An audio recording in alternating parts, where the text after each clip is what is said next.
Amélie était sans abri, affamée, et elle avait perdu tout espoir. Puis, une femme gentille lui a donné un travail.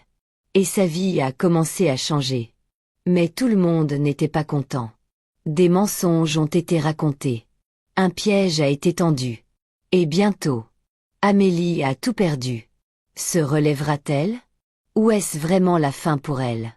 Installez-vous bien, prenez du popcorn, et découvrons ensemble son histoire. Il était une fois, au cœur d'une grande ville, une jeune femme nommée Amélie s'apprêtait à faire un choix qui allait changer sa vie pour toujours. Mais elle ne le savait pas encore. C'était un après-midi très chaud. Amélie venait juste de sortir d'un entretien pour un poste de femme de ménage. Les rues étaient pleines de monde. Les voitures klaxonnaient. Les vendeurs appelaient les clients. Les gens marchaient dans tous les sens. En marchant, quelque chose attira son regard. Juste devant elle, une femme bien habillée sortit son téléphone de son sac. Et un gros paquet de billets tomba par terre, sans qu'elle ne s'en rende compte. Le cœur d'Amélie se mit à battre très fort. Des gens avaient vu l'argent. Mais personne ne s'était arrêté. Certains faisaient semblant de ne rien voir. D'autres regardaient vite, et continuaient leur chemin. Amélie se baissa, prit l'argent, et courut après la femme. « Excusez-moi madame. Vous avez fait tomber ça. » La femme se retourna, surprise. Elle regarda Amélie, puis l'argent dans sa main. Un moment de silence. Puis elle posa sa main sur sa poitrine. « Oh mon Dieu, je ne m'en étais même pas rendu compte. » Amélie tendit doucement l'argent vers elle. « Tenez, madame. » La femme le prit lentement, sans quitter Amélie des yeux. « Merci beaucoup, ma chère. Quel est ton nom? »« Amélie, madame. » La femme sourit. « Amélie, tu es une bonne personne. De nos jours, les gens ne rendent plus l'argent. » Amélie sourit timidement. « Je ne peux pas garder quelque chose qui ne m'appartient pas, madame. » Madame Laura hocha la tête, touchée. Elle fouilla dans son sac et sortit un petit paquet d'argent. « Tiens, pour te remercier. » Amélie secoua vite la tête. « Non madame, je ne veux pas. » Madame Laura la regarda, étonnée. « Pourquoi? » « C'est de la gentillesse, pas un achat. »« La gentillesse, madame, ça ne s'achète pas. » Un long silence. Puis un sourire. « Tu es très intelligente. Et que fais-tu dans la vie? » Amélie hésita. Elle n'avait pas envie de le dire. Mais elle dit la vérité. « Je n'ai pas de travail, madame. Je viens de sortir d'un entretien pour le ménage. Mais ils ont dit que je n'étais pas qualifiée. » Madame Laura soupira. « Tu sais quoi? Je vais t'embaucher. » Amélie cligna des yeux. « Madame. » Madame Laura sortit une carte de visite et la glissa dans la main d'Amélie. « Viens à mon bureau demain. » Amélie regarda la carte. Ses doigts se refermèrent dessus comme si c'était de l'or. Elle ne savait pas encore que ce travail allait changer sa vie. Mais pas comme elle l'imaginait. Le lendemain matin, Amélie se réveilla très tôt. Elle n'avait presque pas dormi la nuit. Un vrai travail dans un bureau? C'était comme un rêve. Elle mit sa plus belle tenue. Elle emprunta même un petit sac à sa voisine, pour avoir l'air plus sérieuse. Après une petite prière, elle partit. Quand elle arriva devant l'entreprise de Madame Laura, elle s'arrêta un moment. Le bâtiment était beau. Très beau. Les gens portaient des costumes et parlaient avec de grands mots.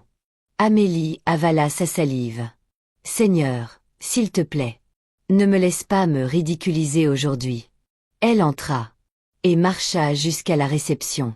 Derrière le comptoir, une jeune femme aux ongles longs et au maquillage très voyant était plongée dans son téléphone. « Bonjour madame, » dit Amélie doucement. « Je suis venue voir Madame Laura. » La réceptionniste, Liliane, leva lentement les yeux. Elle regarda Amélie de haut en bas. Puis, elle éclata de rire. « Toi? Tu viens voir Madame Laura? Tu es sûre que tu ne t'es pas trompée d'endroit? » Le sourire d'Amélie s'effaça un peu. « Oui madame. C'est Madame Laura elle-même qui m'a dit de venir. » Elle sortit la carte de visite. Mais Liliane ne la regarda même pas. Elle se pencha sur le comptoir. Avec un sourire méchant. Écoute, ici. Ce n'est pas un hôpital pour les fous. On ne soigne pas les gens bizarres ici. Un froid traversa la poitrine d'Amélie. Les gens dans la salle d'attente s'étaient tournés vers elle. Certains chuchotaient. D'autres riaient. Mais Amélie restait là. Debout, blessée. Mais digne. Liliane arracha la carte des mains d'Amélie. Et la jeta par terre comme si c'était un bout de papier sale. Pars d'ici tout de suite, avant que j'appelle la sécurité. Amélie se pencha pour ramasser la carte. Ses mains tremblaient. Peut-être qu'elle devrait partir.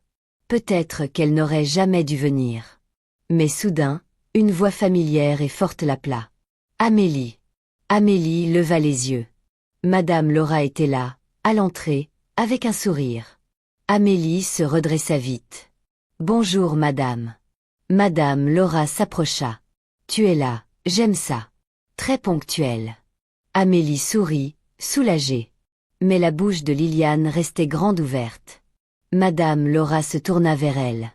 Il y a un problème, Liliane? Liliane força un faux sourire. Non madame, je l'accueillais, c'est tout. Madame Laura n'avait pas l'air convaincue. Mais elle ne posa pas plus de questions. Elle se tourna vers Amélie. À partir d'aujourd'hui, tu es ma nouvelle assistante personnelle. Le silence tomba dans toute la réception. Le sourire de Liliane disparut. Quoi? Souffla-t-elle. Madame Laura tendit un petit carnet et un stylo à Amélie. Liliane va te faire visiter et t'apprendre à utiliser un ordinateur. Le cœur d'Amélie faillit sortir de sa poitrine. Un ordinateur? Elle n'en avait jamais touché un de sa vie. Oui madame. Merci madame, dit-elle avec émotion. Liliane garda un sourire figé. Mais à l'intérieur, elle bouillait de rage. Ce soir-là, Liliane était dans un bar. Elle tournait sa boisson avec une paille, le visage plein de colère. En face d'elle, sa meilleure amie Brenda mangeait de la viande grillée. Les doigts encore pleins de sauce. Cette fille-là prend ma place, dit Liliane en frappant la table. Brenda rigola. Quelle fille? Liliane fronça les sourcils. C'est Amélie, ou peu importe comment elle s'appelle. Brenda leva un sourcil. Celle qui a l'air de venir du village? Liliane hocha la tête. Exactement. Tu te rends compte? Madame Laura la sort de nulle part et la met à mon poste. Et moi, après toutes ces années ici, elle ne m'a jamais même proposé une promotion. Brenda haussa les épaules. Elle veut dire quoi par là? Qu'une fille de la rue peut venir et avoir un boulot comme ça? Elle croit que son entreprise, c'est une association? Liliane serra son verre. Je dois faire quelque chose. Cette fille doit quitter ce bureau. Brenda sourit. Ah, maintenant tu parles bien. Tu veux un plan? Liliane la regarda droit dans les yeux. Tu en as un? Brenda se pencha, baissa la voix. Écoute bien ce que je vais te dire. Liliane se pencha, le cœur battant fort, tandis que Brenda lui murmurait son idée. Peu à peu, un sourire lent apparut sur le visage de Liliane. Amélie ne verrait rien venir. Le lendemain, Liliane commença à rendre la vie d'Amélie plus difficile. Ce soir-là, quand tout le monde rangeait ses affaires pour rentrer chez eux, Liliane s'approcha du bureau d'Amélie, avec une grosse pile de dossiers dans les bras. Tiens, dit-elle en posant les dossiers avec un gros bruit sur le bureau. Range-les par ordre alphabétique. Je veux les voir sur mon bureau demain matin. Amélie ouvrit de grands yeux. Elle regarda la pile. Son cœur se serra. Il était déjà tard. Et elle était fatiguée. Mais Liliane, il est tard. Je peux les faire demain? Liliane lui lança un sourire froid. Ah bon? Je croyais que tu étais une travailleuse. Ou alors, tu es juste une paresseuse comme les autres? Amélie mordit sa lèvre. Ses paroles lui avaient fait mal.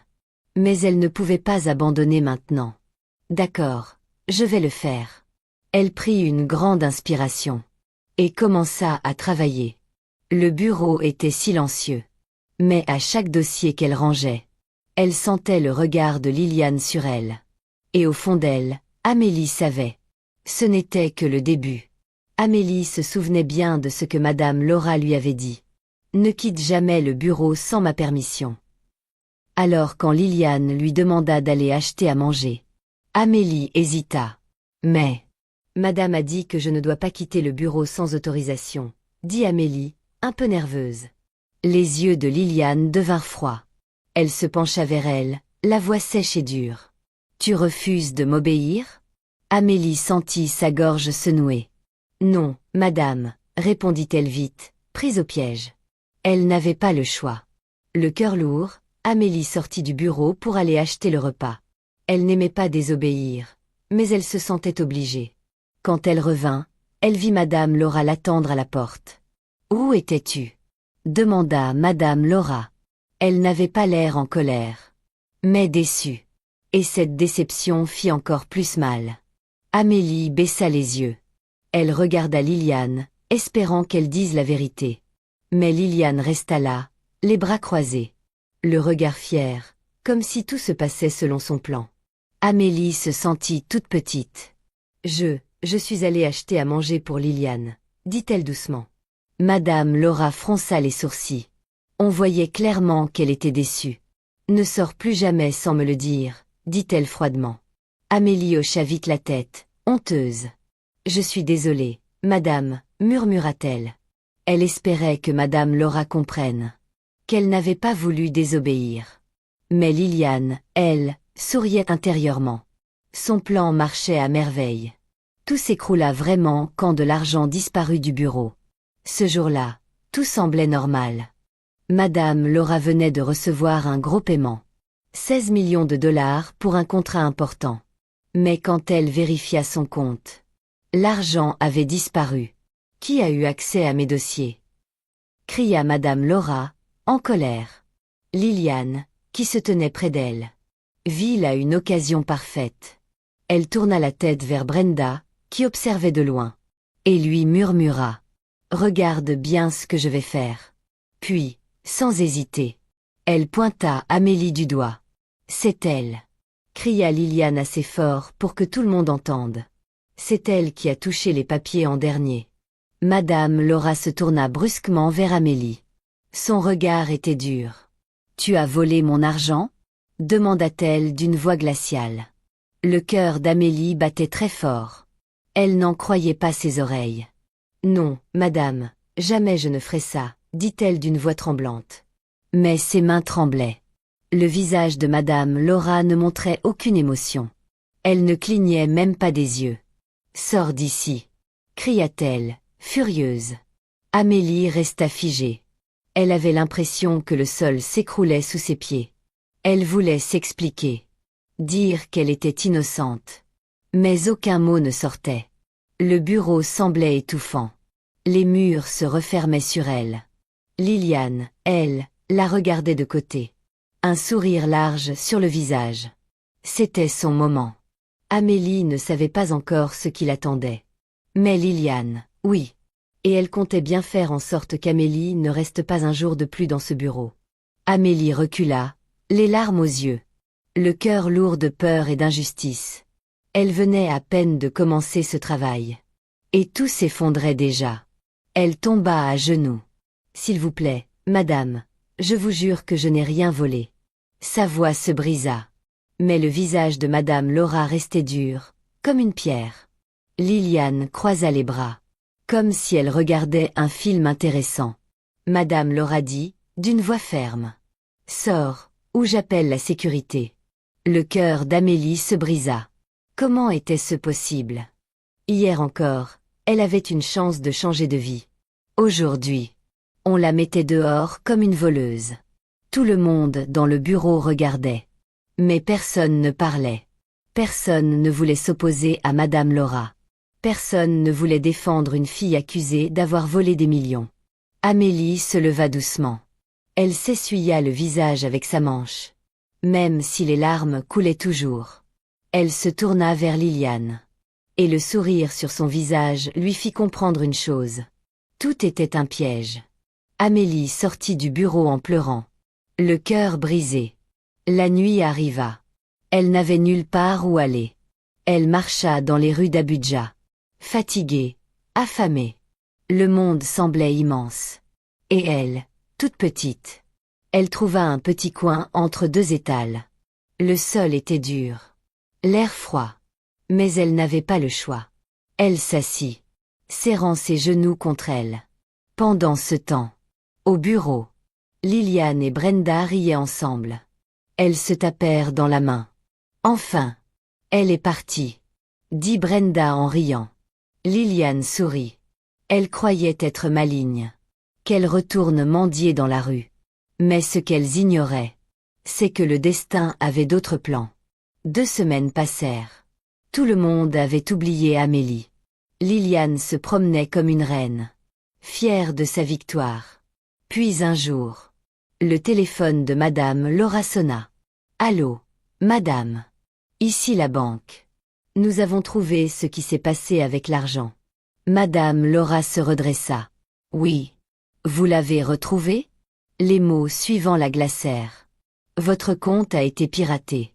Le voleur vient de l'extérieur. Ce n'était pas un de vos employés. Madame Laura sentit le sol trembler sous ses pieds. Vous voulez dire qu'Amélie était innocente? Oui, madame. Le vrai voleur a été arrêté. L'argent sera bientôt retourné. Madame Laura posa le téléphone. Les mains tremblantes. Elle avait mis une innocente à la rue. Elle se couvrit le visage. Comment avait-elle pu croire un tel mensonge? Elle releva la tête. Où est Amélie? Chuchota-t-elle. Mais personne ne savait. Elle devait la retrouver, avant qu'il ne soit trop tard. La voiture de Madame Laura roulait doucement dans le marché. Elle regardait autour, le cœur lourd. Puis elle la vit, assise par terre, près d'un petit étal. Amélie. Elle serrait ses genoux. Ses habits étaient poussiéreux. Son visage fatigué. Elle ne ressemblait plus du tout à la jeune fille pleine d'espoir qu'elle avait connue. Madame Laura sortit de la voiture. Amélie. La tête d'Amélie se releva d'un coup. Ses yeux s'écarquillèrent. Madame? Madame Laura s'approcha et s'assit à côté d'elle, sur le sol. Les gens regardaient. Mais elle s'en fichait. Je me suis trompée, dit-elle doucement. J'aurais dû te faire confiance. Les lèvres d'Amélie tremblaient. Ses yeux se remplirent de larmes. Ce n'est pas grave, madame. Madame Laura lui prit la main. Reviens. Elle fit une pause. Pas comme mon assistante, mais comme ma partenaire. Amélie ouvrit grand les yeux. Quoi? Madame Laura sourit. Tu es intelligente, travailleuse et honnête. J'ai besoin de quelqu'un comme toi. Amélie porta sa main à sa bouche. Je ne sais pas quoi dire. Madame Laura serra sa main. Dis juste, oui. Pendant un instant, Amélie ne pouvait plus respirer. Puis, d'une voix très douce, elle dit, oui. Au même moment, Liliane était au bureau, le sourire aux lèvres. La vie était belle. Amélie était partie. Madame Laura lui faisait confiance. Et elle contrôlait tout. Elle s'étira et dit à Brenda au téléphone. Tu vois, quand on s'y prend bien, personne ne soupçonne rien. Brenda riait. T'es la meilleure, ma belle. Profite bien de ta victoire. Mais soudain, la porte s'ouvrit brusquement. Madame Laura entra. Ses talons claquaient fort sur le sol. Liliane se leva rapidement. Bonjour madame. Mais Madame Laura ne sourit pas. Liliane. Prends tes affaires. Tu es renvoyée. Les mots tombèrent comme un coup de tonnerre. Liliane cligna des yeux. C'est une blague? Madame Laura croisa les bras. Tu penses que je rigole? Liliane ne souriait plus. Je ne comprends pas. Le regard de Madame Laura devint froid. Tu as voulu détruire une innocente. Je ne peux pas travailler avec un serpent. Les jambes de Liliane tremblaient. S'il vous plaît, madame, je voulais juste aider. Madame Laura leva la main. Sécurité. 2 agents s'approchèrent. Liliane s'accrocha à la table.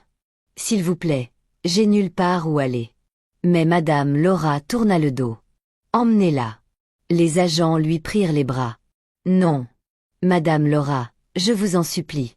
Donnez-moi une autre chance. Mais c'était trop tard. Liliane fut traînée dehors. Ses cris résonnaient dans tout le bureau. Des mois passèrent. Amélie n'était plus la fille qui dormait dans un bâtiment abandonné. Elle n'était plus la fille humiliée et rejetée. Aujourd'hui, elle entra dans le bureau.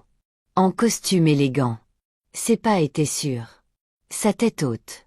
Tous les employés se retournèrent pour la regarder. C'est pas Amélie, ça? La fille qu'on avait virée? On dirait une vraie patronne maintenant. Elle arriva devant le bureau de Madame Laura. Et frappa doucement. Entrez, dit la voix. Amélie entra. Le cœur qui battait vite. Madame Laura sourit. Et lui montra une chaise. Prête?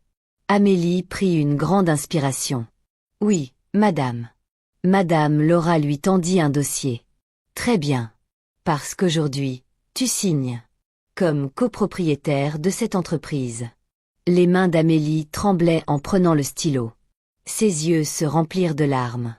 Je ne sais pas quoi dire. Madame Laura lui fit un clin d'œil. Ne me remercie pas.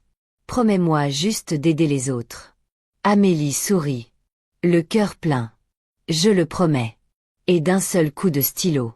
La fille qui n'avait rien. Était devenue PDG. 1 an plus tard. Amélie était assise dans le grand bureau qui appartenait autrefois à Madame Laura. Devant elle. Se tenait une jeune fille. Timide, les mains tremblantes. Ses vêtements étaient propres. Mais vieux. Elle ressemblait à Amélie. Au début de son histoire. Comment tu t'appelles? Demanda Amélie doucement. Juliette, madame, murmura la fille. Amélie prit son CV. Presque vide. Pas d'expérience. Pas de diplôme.